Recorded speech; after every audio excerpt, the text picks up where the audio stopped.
అంటే రీసెంట్‌గా ఒక పేషెంట్ చూసాను నేను. ఒక 60 ఇయర్స్ ఉంటుంది ఆయనకి. వెళ్తే ఒక హెల్త్ చెక్‌లో ఒక కిడ్నీలో క్యాన్సర్ ఒక గడ్డ బయటపడిందనమాట. అది అరౌండ్ 7 సెంటీమీటర్స్ అలా ఉంటుంది. డాక్టర్ గారు యూజువల్‌గా చూసి అంత స్టేజింగ్ చూసి ఇది ఓన్లీ కిడ్నీకే ఆక్యుపై ఉంది. ఎక్కడికి స్ప్రెడ్ అవ్వలేదు కాబట్టి ఎర్లీ క్యాన్సర్ అని డిసైడ్ చేసుకొని సర్జరీ చేయాలి, మొత్తం గడ్డ తీసేయాల్సి ఉంటుంది అని సలహా ఇచ్చారన్నమాట. సర్జరీ అని భయపడి వెంటనే అదర్ ఆప్షన్స్ కోసం ఆయన సెర్చ్ చేశారు.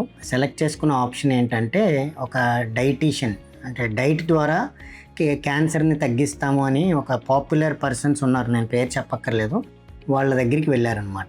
మంత్కి అరౌండ్ 50,000 ఖర్చు పెట్టి ఆ పాపులర్ డైట్ అనేది తీసుకుంటూ ఉన్నారన్నమాట. 3 lakhs వరకు స్పెండ్ చేశారు ఓన్లీ ఆన్ ద డైట్. తర్వాత మళ్ళీ స్కాన్ చేసి చూస్తే ఆ ట్యూమర్ స్ప్రెడ్ అయిపోలేదు, బట్ ట్యూమర్ అనేది పెరిగిందనమాట. సో అందుకని మీకు నేను ఇచ్చే సలహా ఏంటంటే, ఎప్పుడైనా క్యాన్సర్ గడ్డలు కానీ ఎలాంటివి వచ్చినా ఊరికే డైట్తో తగ్గించేస్తాము, లేకపోతే హోమియో మందులతో తగ్గించేస్తాము, ఆయుర్వేదంతో తగ్గించేస్తాము అనే చెప్పే మాటలు విని అనవసరంగా మీరు చిన్న ప్రాబ్లంని పెద్ద ప్రాబ్లం చేసుకోకుండా మీరు క్వాలిఫైడ్ డాక్టర్ దగ్గరికి, అంటే ఒకవేళ కిడ్నీ క్యాన్సర్ ఉంటే యూరో ఆంకాలజిస్ట్ దగ్గరికి వెళ్ళి విత్ ఇన్ టైం ఎర్లీగా ఉన్నప్పుడు చక్కగా ట్రీట్మెంట్ చేసుకుంటే 100% దాని నుంచి మనం క్లియరెన్స్ అయిపోయి ఎలాంటి క్యాన్సర్ ఛాయలు లేకుండా హ్యాపీగా రికవర్ అవుతాం.